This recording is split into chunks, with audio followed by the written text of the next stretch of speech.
abakirongoye mwami ubongere amavuta ubongere imigisha utwongere twese hamwe kuzigama nawe urakoze kubona amasengero yacu yuguruye erega mwami yesu iyo bitaba ubwo aka kanyoni kaba kahari oya izina ryawe niryongere rishyirwe hejuru ubwami bwawe bukwire hose uri imana uri imana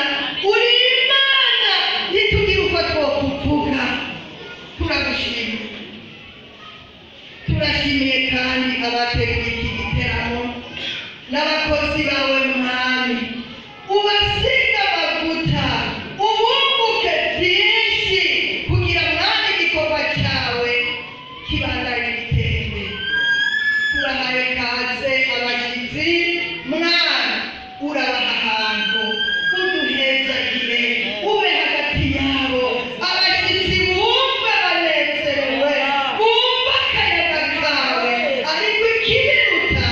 wese nitwumviriza amajwi y'indirimbo ariko dushyire mu mitima amajambo ijambo ryawe urakoze rero icyo turakutaramugere wa mugwaneza mu izina rya yesu ibihe nk'ibi ntabikunda oya nkamara gatoya aha yatumye kugira ngo akore icyo twokunguka ariko mu izina ryawe wa yesu kristo wapfuye ugahanga ukazuka ku munsi ugira gatatu wihesha icyubahiro nta byinshi rero ariko mwami yesu duhezagije byose porogaramu yose irema amavuta yawe turagusabye nk'abana bato hari ibyo twasabye bidakenewe ariko wadusezeranye yuko udufise ku mugambi